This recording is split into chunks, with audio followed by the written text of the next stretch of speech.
చంద్రశేఖర పరమాచార్య స్వామి వారు పీఠాధిపత్యం చేస్తున్న రోజుల్లో ఆయన శివస్థానం అని ఉంటుంటుంది. అక్కడే ఉన్నటువంటి ఒక గుడి, ఆ శివస్థానంలో కూర్చున్నారు. అంటే స్వామివారి దేవాలయం శివాలయంలో కూర్చుని ఉండగా ఆ చుట్టుపక్కల ఉన్నటువంటి ఒక పల్లెటూరు నుంచి ఒక పేద బ్రాహ్మణుడు ఒకడు వచ్చాడు. ఆయన పీఠానికి వెళ్ళి పరమాచార్యుల వారు ఎక్కడున్నారు అని అడిగితే శివస్థానంలో కూర్చుని ఉన్నారన్నారు. మహానుభావుడండి పరమాచార్య అంటే. పరమాచార్య లాంటి వ్యక్తులు పుట్టడం అంటే మళ్ళీ అమ్మవారి అనుగ్రహం ఉంటే పుడతారు, అంతే. పరమేశ్వరుడు పుట్టాలి పరమాచార్యుల వారిగా, అంతే. మన అదృష్టం పరమాచార్య స్వామి వారు కొద్దిగా మన వెనకాతల ఉన్నటువంటి వ్యక్తి అని చెప్పుకోవడం. అసలు ఆయన ఉన్నప్పుడు మనం కూడా ఉన్నాం. ఎందుకంటే పరమాచార్య స్వామి వారు ఈ మధ్యనే కదండి, ఒక 15-20 సంవత్సరాల క్రితం శరీరం వదిలిపెట్టారు. కానీ దురదృష్టవంతుడిని నేను. వారి దర్శనం వారి శరీరంతో ఉండగా చేయలేకపోయాను, అది వేరు విషయం అనుకోండి.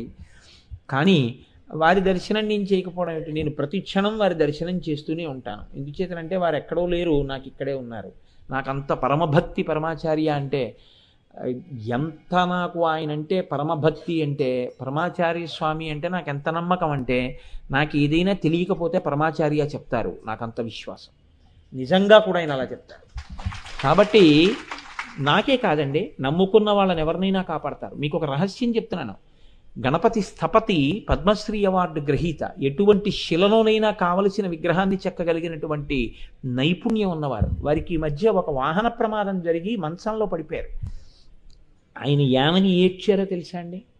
ఆయనకి బాగా సన్నిహితుడైనటువంటి వ్యక్తి వారిని చూడ్డానికి వెళ్ళాడు. నేను ఉపన్యాసాలు చెప్పడానికి చిత్తూరు వెళ్ళాను. ఆయన నాతో అన్నారు, కోటేశ్వరరావు స్థపతి ఏమని ఏడిచారో తెలుసా అన్నారు. ఏమని ఏడిచారండి అన్నాను. అంటే పరమాచార్య ఉంటే నాకు ఈ దుర్గతి కలిగేది కాదని ఏడిచారండి అన్నారు. పరమాచార్య అంటే సాక్షాత్ అమ్మవారండి, మహానుభావుడు ఆయన. అటువంటి పరమాచార్య శివస్థానంలో కూర్చుని ఉండగా ఈ పేద బ్రాహ్మణుడు వెళ్ళి నమస్కారం చేసి, ప్రియవర్ మీరే నన్ను ఆదుకోవాలి అన్నాడు. అంటే ఏమి నీకేం కష్టం వచ్చిందని అడిగారు. అడిగితే నాకు ఒక్క కూతురు పరమపేద బ్రాహ్మణుణ్ణి, మంచి సంబంధం కుదిరింది. వాళ్ళు 13 కాసుల బంగారం అడుగుతున్నారు. నాకు ఎక్కడిది పేదవాడిని, నాకు ఏం చేయాలో అర్థం కాక మీ దగ్గరికి వచ్చాను, మీరే నాకు ఆ 13 కాసులు ఇప్పించాలన్నాడు. అమ్మవారిని ఎలా అడుగుతారో ఆయన అలా అడిగేవారు. ఆయన అన్నారు, నువ్వు అసలు నన్ను అడగచ్చా? నే సన్యాసిని, కాషాయం కట్టుకున్నాను, నాకే ఉంటుంది బంగారం, నేనేమి ఇవ్వను నీకు. నన్ను అడుగుతామే, కామాక్షిని అడుగు. వెళ్ళి నా మీద ఎంత నమ్మకంతో నేను ఇస్తాననుకుని వచ్చావో అంత నమ్మకంగా వెళ్ళి కామాక్షి గుళ్ళో చెప్పుకో, నన్ను అడిగితే ఏమొస్తుందన్నారు. ఆయన కామాక్షి అమ్మవారి మీద నమ్మకం కాదు, మీకు నేను యథార్థం చెప్తున్నాను, పరమాచార్య మీద నమ్మకం. గురువుగారు చెప్పారు కాబట్టి వెళ్ళిపోయి కామాక్షి అమ్మవారి గుళ్ళో కూర్చుని కామాక్షి అమ్మవారిని ఆరాధన చేసి ఆవిడికి చెప్పుకున్నాడు ఆయన. అమ్మ 13 కాసులు బంగారం కావాలి, నేను రాలేదు నీ దగ్గరికి, స్వామివారు చెప్పారు వెళ్ళమని, అందుకు వచ్చాను. నిజాయితీ అనండి. అందుకని వచ్చి నీకు నమస్కారం చేశాను, 13 కాసులు బంగారం ఇప్పించు, పెళ్ళి అవ్వాలి.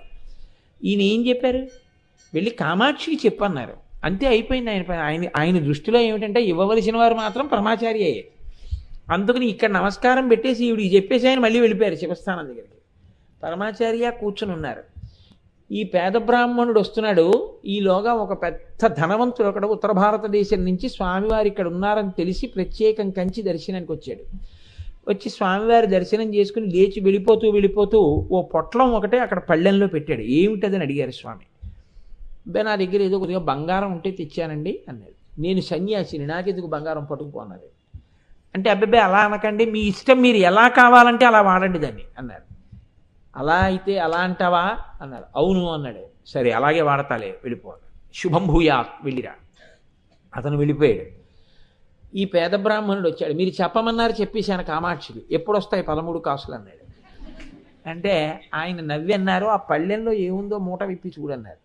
విప్పి చూశాడు. స్వామి బంగారు కాసులు అన్నాడు. ఎన్నున్నాయి? 13. చాలు పట్టుకుపో. ఆయన చేత్తో కూడా ముట్టుకోలేదు. తీసుకుపో, తీరిపోయిందని ఈ కోరిక.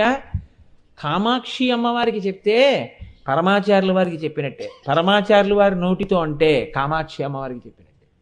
ఆ స్థాయి ఆయన యొక్క ఉపాసన చేత నడిచే దేవుడై మనం మాంసనేత్రాలతో చూడడానికి వీలైనటువంటి రీతిలో ఈ భూమి మీద కదిలారు పరమాచార్య. అటువంటి మహాపురుషుడు పుట్టాడు కాబట్టి సనాతన ధర్మానికి గొడుగై కాపాడారు. అటువంటి మహాపురుషులు లేకపోతే ఇవాళ వచ్చినటువంటి అతి ధోరణులు పెడధోరణులతో కూడినటువంటి వాళ్ళ వల్ల సనాతన ధర్మం ఎక్కడుంటుందండి? అటువంటి మహాపురుషుడు వచ్చాడు కాబట్టి రక్షింపబడింది.